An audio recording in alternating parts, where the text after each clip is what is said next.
Hello everyone, this is Supali Girl. Welcome back to my channel DG Pathshala.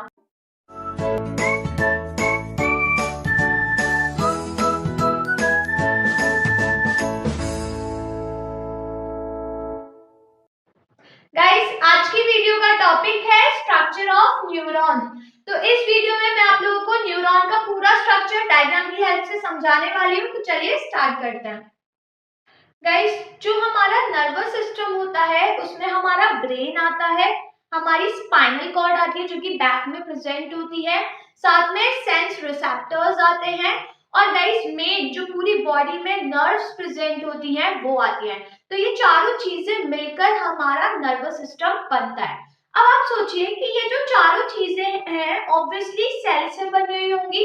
Brain, spinal cord, organ हो गया तो obviously cell से बना हुआ होगा। तो गाइस, जो सेल हमारे ये चारों चीजों को बनाता है उस सेल को कहा जाता है न्यूरॉन, जिसको नर्व सेल भी कहते हैं। तो जो हमारे नर्वस सिस्टम की स्ट्रक्चरल और फंक्शनल यूनिट होती है दैट इज न्यूरॉन, जिसको नर्व सेल भी कहा जाता है। तो ये जो डिफरेंट नेम है वो याद रखिएगा। क्लियर गाइस, जो न्यूरॉन होता है वो लॉन्गेस्ट सेल होता है। ये भी क्वेश्चन पूछ लिया जाता है कि which is the longest cell, जो लंबा सेल होता है वो कौन सा होता है, तो दैट इज न्यूरॉन। तो गाइस, पूरा स्ट्रक्चर हम समझने वाले हैं न्यूरॉन का, तो वो मैं आप लोगों को डायग्राम की हेल्प से समझाने वाली हूँ। यहाँ पे आप डायग्राम देख सकते हो। गाइस, ये एक न्यूरॉन है, सिर्फ वन न्यूरॉन, और आप देख सकते हो ये कितना लंबा है। दैट्स व्हाई न्यूरॉन को क्या कहा जाता है, लॉन्गेस्ट सेल कहा जाता है। न्यूरॉन को नर्व सेल भी कहते हैं, ये चीज याद रखिएगा। गाइस, जो न्यूरॉन होता है इसके मेन 3 पार्ट्स होते हैं। फर्स्ट इज सेल बॉडी, जिसको पेरिकार्डियन या फिर साइटन भी कहते हैं। पेरी का मतलब होता है सराउंडिंग, कार्डियन का मतलब होता है न्यूक्लियस। मतलब जो पेरिकार्डियन हो गया वो न्यूक्लियस के सराउंडिंग वाला एरिया, उसको कहा जाता है। देन जो नेक्स्ट मेन पार्ट होता है that is dendrites and next is axon, जिसको नर्व फाइबर्स भी कहते हैं। तो गाइस, कभी-कभी क्वेश्चन में क्या होता है, एक्सॉन की जगह नर्व फाइबर आ जाता है, फिर आप लोग कंफ्यूज हो जाओगे कि नर्व फाइबर क्या है। तो याद रखिएगा जो डिफरेंट नेम्स होते हैं। क्लियर? तो गाइस, डायग्राम में समझते हैं कि ये जो तीनों पार्ट है ये कौन-कौन से हैं। गाइस, यहाँ पे आप देख सकते हो ये जो पोर्शन है this is known as cyton, and cyton को सेल बॉडी भी कहते हैं या फिर पेरिकार्डियन भी कहा जाता है। तो ये जो पोर्शन हो गया दिस इज साइटन। अब यहाँ पे साइटन में न्यूक्लियस प्रेजेंट है, सो दिस इज न्यूक्लियस। तो गाइस, न्यूक्लियस का जो सराउंडिंग पोर्शन है, ये वाला जो पूरा पोर्शन है this is known as cyton. अब गाइस, यहाँ पे आप लोग देख सकते हो कि जो साइटन है यहाँ से ये ब्रांचेस निकल रही है बहुत सारी, है ना। तो यहाँ पे ये हो गई main branch, this is known as dendron. Then guys, जो डेंड्रॉन है ये फर्दर ब्रांचेस में डिवाइडेड है। आप यहाँ पे देख सकते हैं ये फर्दर ब्रांचेस में डिवाइडेड है, this is known as dendrites. ठीक है, मेन जो ब्रांच है दैट इज डेंड्रॉन, और जो डेंड्रॉन है वो सब ब्रांचेस में डिवाइडेड है और भी छोटी-छोटी ब्रांचेस निकल रही है, that is known as dendrites. Guys, जो सेल बॉडी है इसमें साइटोप्लाज्म प्रेजेंट होता है, तो इसके अंदर है साइटोप्लाज्म। एंड इसके अलावा यहाँ पे आप देख सकते हो मैंने यहाँ पे ब्लैक से बड़े-बड़े डॉट्स बनाए हैं। गाइस, यहाँ पे जो ये डॉट्स हैं ये यहाँ पे है ग्रैन्यूल्स, छोटे-छोटे ग्रैन्यूल्स प्रेजेंट होते हैं साइटोप्लाज्म में इसके। और गाइस, इन ग्रैन्यूल्स को कहा जाता है नेसल ग्रैन्यूल्स। ठीक है, तो बहुत सारे ग्रैन्यूल्स प्रेजेंट होते हैं जो सेल बॉडी होती है इसके साइटोप्लाज्म में, जिसको नेसल ग्रैन्यूल्स भी कहा जाता है। देन गाइस, अब आप लोग सोचेंगे कि ये जो ब्रांचेस है ये किस चीज की ब्रांचेस है। तो गाइस, यहाँ पे जो साइटोप्लाज्म होता है, जो भरा हुआ होता है इसमें साइटोप्लाज्म, यही साइटोप्लाज्म आगे चल के ये डेंड्रॉन्स और डेंड्राइट्स बना लेता है। जो साइटोप्लाज्म है वो आगे बढ़ता है, ये इसमें कुछ नहीं भरा होता है बल्कि साइटोप्लाज्म ही प्रेजेंट होता है। तो यहाँ पे जो साइटोप्लाज्म होता है ये ऐसे आगे चल के डेंड्रॉन्स एंड डेंड्राइट्स बना लेता है। ठीक है, तो जो डेंड्रॉन्स और डेंड्राइट्स है वो क्या है, जो साइटोप्लाज्म होता है वही होता है। क्लियर? देन आप ये जो लंबा सा पोर्शन देख रहे हैं ये पूरा लंबा पोर्शन, तो guys this is known as axon. जो एक्सॉन होता है वो काफी लंबा होता है। सेल बॉडी छोटी होती है, ज्यादा बड़ी नहीं होती, पर जो एक्सॉन वाला पोर्शन होता है ये बहुत लंबा होता है। तो कुछ न्यूरॉन्स ऐसे होते हैं जिसमें एक्सॉन कुछ मिलीमीटर्स तक होता है, बट कुछ न्यूरॉन्स ऐसे भी होते हैं जिसमें ये जो एक्सॉन वाला पोर्शन होता है ये मोर देन 1 मीटर लॉन्ग भी होता है। क्लियर? तो जो लॉन्गेस्ट मेनली आ रही है इस सेल में वो किसकी वजह से आ रही है? एक्सॉन की वजह से। तो ये चीज याद रखिएगा। देन गाइस यहाँ पे आप देख सकते हो जो एक्सॉन है, एक्सॉन के बाहर एक कवरिंग है, इसको कहा जाता है म्यालिन शीट। एक शीट जैसी कवरिंग होती है जिसको म्यालिन शीट भी कहा जाता है, या फिर इसको मेड्यूलरी शीट भी कहते हैं, मेड्यूलरी शीट। और गाइस ये जो होती है ये व्हाइट कलर की होती है, व्हाइट कलर की शीट होती है। गाइस इस शीट का फंक्शन होता है इंसुलेटिंग का। ये कैसे काम करती है? इंसुलेटर की तरह ये काम करती है।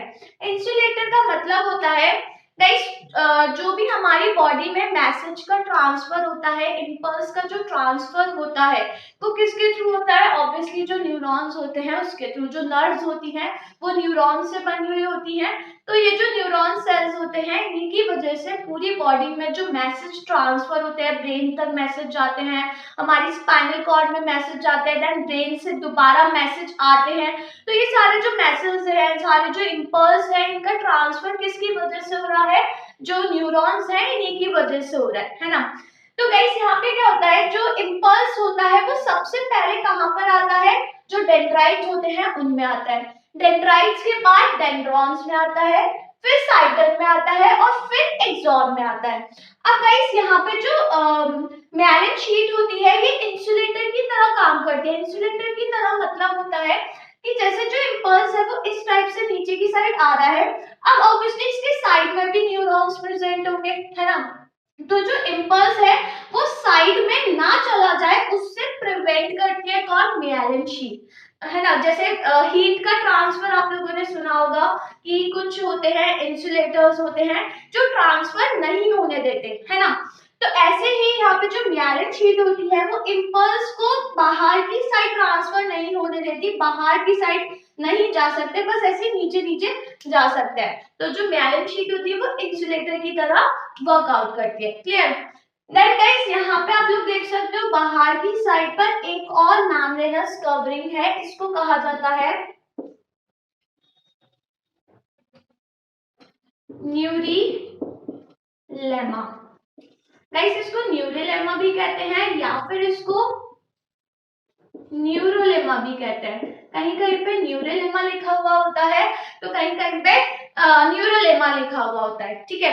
गाइस ये जो न्यूरोलेमा होता है इसका फंक्शन होता है प्रोटेक्शन का। तो ये जो न्यूरोलेमा होता है ये प्रोटेक्शन प्रोवाइड करता है। साथ में इधर इसमें क्या प्रेजेंट होता है? न्यूक्लियस। यहाँ पे क्या प्रेजेंट है? This these are all nucleus present है। क्लियर? तो ये चीज याद रखिएगा। देन गाइस यहाँ पे जो म्यालिन शीट है, ये जो म्यालिन शीट है इसमें आप देख सकते हो बीच बीच में यहाँ पे गैप्स प्रेजेंट है। म्यालिन शीट के बीच में क्या प्रेजेंट होते हैं? गैप्स प्रेजेंट होते हैं, और इन गैप्स को कहा जाता है node of Ranvier. In gaps को क्या कहते हैं? Node of Ranvier. गाइस जो नोड ऑफ रैनवियर होता है इनका फंक्शन होता है कि जो न्यूरॉन्स होते हैं इसके आसपास बाहर की साइड बहुत सारे आयंस प्रेजेंट होते हैं। तो आयंस का जो एक्सचेंजमेंट होता है, आयंस अंदर जाते हैं, अंदर से बाहर आते हैं, तो वो नोड्स ऑफ रैनवियर की वजह से होता है। नोड्स ऑफ रैनवियर का फंक्शन है कि जो आयंस है इसका डिफ्यूजन करवाने में हेल्प करता है इन एंड आउट। क्लियर? तो नोड ऑफ रैनवियर क्या हो गया? जो म्यालिन शीट होती है इसके बीच में यहाँ पे जो गैप्स प्रेजेंट होते हैं उन गैप्स को कहा जाता है node of Ranvier. Then guys यहाँ पे जो एक्सॉन है इसका आप देख सकते हो जो लास्ट पोर्शन होता है, एंडिंग पोर्शन, इसको कहा जाता है एक्सॉन एंडिंग, या फिर इसको एक्सॉन कहते हैं। टर्मिनल मतलब एंड वाला जो पोर्शन है वो, है ना। तो जो लास्ट पोर्शन हो गया वो हो गया एक्सॉन एंडिंग या एक्सॉन टर्मिनल। गाइस अब आप लोग यहाँ पे देख सकते हो कि जो एंडिंग वाला पोर्शन है, यहाँ पे ये जो पार्ट है ये थोड़ा स्वेलन होता है, बल्जिंग होता है, थोड़ा मोटा होता है यहाँ पर, ठीक है, बल्ब जैसा स्ट्रक्चर होता है यहाँ पे। तो गाइस ये जो स्वेलन हो गया, ये वाला पार्ट जो फूल जाता है, ये वाला पार्ट ये क्यों फूल जाता है? क्योंकि इसके अंदर केमिकल प्रेजेंट होता है और उस केमिकल को कहा जाता है न्यूरो ट्रांसमीटर। उस केमिकल को क्या कहते हैं? Neuro transmitter. क्लियर? तो गाइस यहाँ पे जो मेन न्यूरो ट्रांसमीटर होता है that is acetyl choline. Guys acetyl choline is a type of neuro transmitter, मतलब एक केमिकल होता है जो इस वाले पोर्शन में क्या होता है? सिक्रीट होता है। अब समझिएगा क्या होता है। गाइस ये हो गया एक न्यूरॉन, अब ऑब्वियसली इसके नीचे एक और न्यूरॉन प्रेजेंट होगा, फिर एक और न्यूरॉन प्रेजेंट होगा, तो इस टाइप से पूरी क्या होती है? चेन होती है। तो जैसे अब ये एक न्यूरॉन है, अब इसके नीचे जो दूसरा न्यूरॉन होगा, ऑब्वियसली जो दूसरे न्यूरॉन का डेंड्राइट्स, ये वाला जो पोर्शन होगा वो इधर की साइड प्रेजेंट होगा, है ना। जो ऐसे ही लगा है इसके नीचे एक और ऐसे लगा होगा, ऐसे पूरी चेन प्रेजेंट होती है।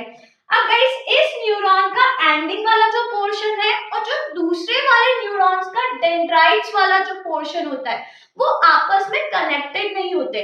मतलब ये जो न्यूरॉन्स लगे हुए होते हैं चेन में, ये आपस में एक दूसरे से कनेक्टेड नहीं होते हैं, उनके बीच में गैप प्रेजेंट होता है। याद रखिएगा जो न्यूरॉन्स है वो आपस में कनेक्टेड नहीं है, बल्कि इन न्यूरॉन्स के बीच में क्या प्रेजेंट होता है? गैप प्रेजेंट होता है, और उस गैप को कहा जाता है साइनेप्टिक क्लेफ्ट। ठीक है, साइनेप्टिक क्लेफ्ट क्या हो गया? गैप होता है between two neurons.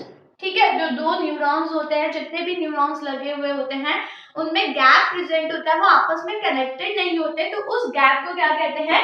Synaptic cleft.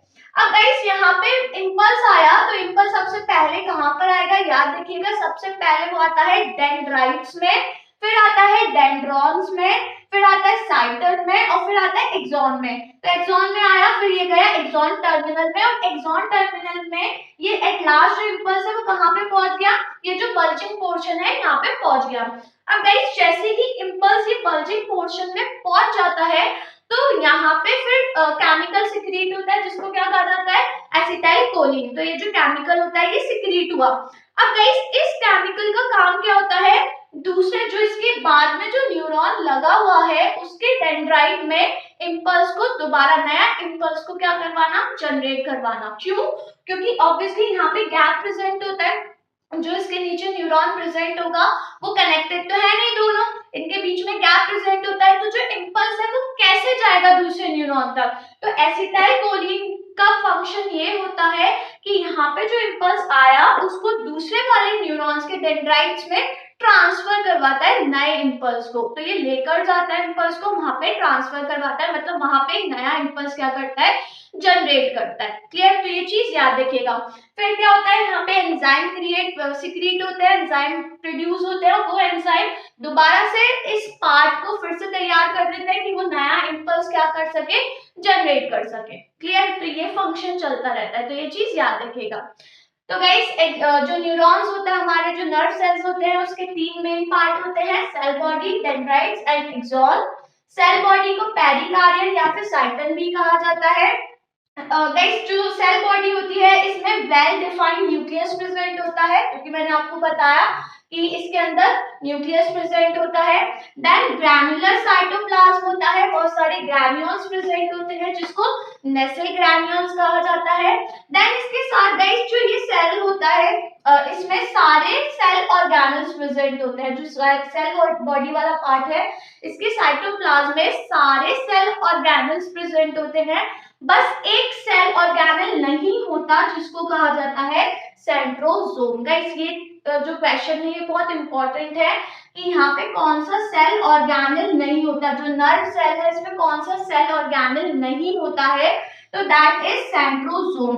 Guys क्यों नहीं होता सेंट्रोसोम? क्योंकि सेंट्रोसोम का फंक्शन होता है सेल डिवीजन करवाना, सेल जो डिवाइड करता है वो सेंट्रोसोम की हेल्प से करता है, तो सेंट्रोसोम का फंक्शन होता है सेल को डिवाइड करवाना। अब जो न्यूरॉन्स होते हैं वो डिवाइड नहीं करते, क्यों नहीं करते? क्योंकि उनमें सेंट्रोसोम प्रेजेंट नहीं होता। तो याद रखिएगा जो न्यूरॉन्स होते हैं, नर्व सेल्स होते हैं, वो डिवाइड नहीं करते हैं, ठीक है, डिवीजन नहीं होता है, इनका नए प्रोड्यूस नहीं होते। तो क्यों नहीं होते? क्योंकि इसमें सेंट्रोसोम प्रेजेंट नहीं होता है। क्लियर? तो ये क्वेश्चन आता है, इस चीज को याद रखिएगा। देन गाइस आता है डेंड्राइट्स। तो डेंड्राइट्स जो सब ब्रांचेस निकली हुई होती है उसको कहते हैं डेंड्राइट्स। इसका फंक्शन होता है ये कंडक्ट करवाता है नर्व इंपल्स को टू द साइटन। जो नर्व इंपल्स है उसमें साइटन में कंडक्ट करवाता है ये जो नर्व इंपल्स होते हैं उसको। क्लियर? तो ये चीज याद रखिएगा। जो इंपल्स होता है सबसे पहले डेंड्राइट्स में ही आता है, डेंड्राइट से डेंड्रॉन्स में आता है और फिर साइटन में आता है। क्लियर? तो डेंड्राइट्स क्या होते हैं? जो साइटोप्लाज्म होता है उसी का एक्सटेंशन होते हैं। डेंड्राइट्स और डेंड्रॉन्स कैसे बने? जो साइटोप्लाज्म है वही बाहर की तरफ एक्सटेंड हुआ, उसी से डेंड्राइट्स और डेंड्रॉन्स बने। क्लियर? और फिर जो लास्ट पार्ट होता है दैट इज एक्सॉन, जो कि काफी लंबा होता है, जिसको नर्व फाइबर्स भी कहा जाता है। देन गाइस कुछ न्यूरॉन्स ऐसे होते हैं जिसमें ये जो एक्सॉन वाला पोर्शन होता है यहाँ से साइड ब्रांचेस निकली हुई होती है।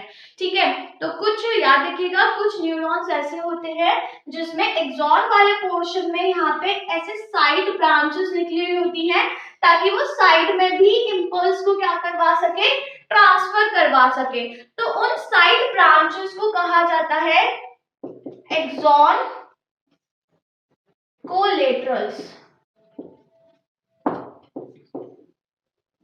ठीक है, उन साइड ब्रांचेस को क्या कहते हैं? Axon collaterals. तो ये क्या हो गए? Side branches of axon. ठीक है, एक्सॉन की जो साइड ब्रांचेस निकली होती है, कुछ ही न्यूरॉन्स में ऐसा होता है, तो उनको कोलेटरल्स या फिर एक्सॉन कोलेटरल्स भी कहते हैं। Clear guys? ये जो पूरा डायग्राम है ये इंपॉर्टेंट है, डायग्राम की हर एक लेबलिंग इंपॉर्टेंट है। डेंड्राइट्स, डेंड्रॉन्स, देन साइटन, इसके अंदर साइटोप्लाज्म है, देन न्यूक्लियस प्रेजेंट है, देन ये पूरा एक्सॉन हो गया। एक्सॉन के बाहर एक शीट प्रेजेंट होती है जिसको म्यालिन शीट कहते हैं या फिर मेडुलरी शीट भी कहा जाता है।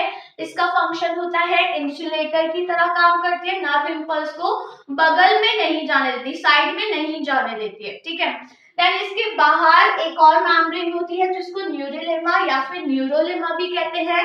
इसका फंक्शन होता है प्रोटेक्शन का। इसका फंक्शन क्या है? प्रोटेक्शन का। क्लियर?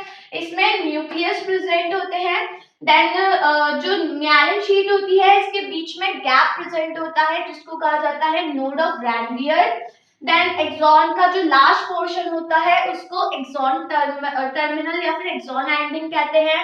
बिल्कुल लास्ट में यहाँ पे बल्जिंग पोर्शन होता है, थोड़ा स्वेलन होता है, जिसमें केमिकल प्रेजेंट होता है और उस केमिकल को न्यूरोट्रांसमीटर कहते हैं। न्यूरोट्रांसमीटर मतलब हो गया बहुत सारे केमिकल्स। तो इसमें से जो मेन जो न्यूरोट्रांसमीटर इसमें जो प्रेजेंट होता है that is acetylcholine. Guys acetylcholine तब सिक्रीट होता है जब इंपल्स बिल्कुल लास्ट में पहुंच जाता है, और इसका फंक्शन होता है इसके नीचे जो नया न्यूरॉन प्रेजेंट है उसके डेंड्राइट्स में एक नया इंपल्स को जनरेट करवाना। क्यों? क्योंकि जो न्यूरॉन्स होते हैं वो आपस में कनेक्टेड नहीं होते। ऐसा नहीं होता कि इसका एंडिंग वाला पोर्शन और नए न्यूरॉन का जो डेंड्राइट्स वाला पोर्शन है वो आपस में कनेक्ट हो, ऐसा नहीं होता। इनके बीच में क्या होता है? गैप प्रेजेंट होता है और उस गैप को कहा जाता है साइनेप्टिक क्लेफ्ट। Clear guys? यहाँ पे एक और चीज आती है, यहाँ पे एक और टर्म पूछा जाता है दैट इज साइनेप्स। ये टर्म भी पूछा जाता है। गाइस साइनेप्स का मतलब हो गया junction between to neurons. Guys between को मैंने ऐसे शॉर्ट में लिख दिया है, दिस इज बिटवीन, है ना, कंफ्यूज मत होइएगा। साइनेप्स का मतलब होता है कि जो दोनों न्यूरॉन्स होता है उसके बीच का जंक्शन। जंक्शन का मतलब होता है कांटेक्ट पॉइंट, जहाँ पे जो न्यूरॉन्स होते हैं आपस में कनेक्टेड रहते हैं, कांटेक्ट में रहते हैं, तो जो उनका कांटेक्ट पॉइंट होता है न्यूरॉन्स का, उसको कहा जाता है साइनैप्स। बट एक्चुअल में जो न्यूरॉन्स होते हैं वो आपस में कनेक्टेड तो नहीं होते, बट जिस पॉइंट पे, जैसे ये है एक न्यूरॉन और ये दूसरा न्यूरॉन, तो इसका जो ये कनेक्टेड पॉइंट है that is known as synapse. और जो गैप प्रेजेंट होता है दोनों के बीच में, उस गैप को कहा जाता है साइनैप्टिक क्लेफ्ट। तो याद रखिएगा, गैप को कहते हैं साइनैप्टिक क्लेफ्ट, और जो दोनों का जंक्शन पॉइंट होता है जहां पे जो न्यूरॉन्स होते हैं वो मिलते हैं, that is known as synapse. ठीक है, तो ये टर्म्स पूछे जाते हैं। गैप अगर आए तो आप लिखेंगे साइनैप्टिक क्लेफ्ट, और अगर a junction between two point या point of contact between neurons, तो that is known as synapse. Clear? तो ये सारी चीजें याद रखिएगा। डायग्राम गाइस बनाने को भी आ सकता है, या डायग्राम की लेबलिंग भी पूछी जा सकती है, तो कैसे भी आ सकता है, तो आपको पूरी तरह ये तैयार करना है। और गाइस इसको नोट कर लीजिए, क्योंकि जब आप नोट करेंगे तो चीजें आपको बहुत जल्दी याद होंगी, क्योंकि मुझे पता है कुछ बच्चों को बस सुनते रहते हैं, नोट नहीं करते। गाइस नोट करना बहुत जरूरी है, अगर आप नोट करेंगे तो आपको चीजें बहुत जल्दी याद हो जाएंगी। क्लियर? तो गाइस इसको नोट कर लीजिए। गाइस अगर आपको ये वीडियो पसंद आई हो तो वीडियो को लाइक करना, शेयर करना मत भूलिएगा, और अगर आपने अभी तक मेरा चैनल सब्सक्राइब नहीं करा है तो फटाफट से चैनल को सब्सक्राइब करिए। तो अब मैं आपसे मिलती हूँ मेरी अपकमिंग वीडियो में एक नए टॉपिक के साथ। तब तक बने रहिए मेरे साथ, और हाँ, मेरे साथ बायोकेमिस्ट्री पढ़ते रहो ना, and be safe from corona.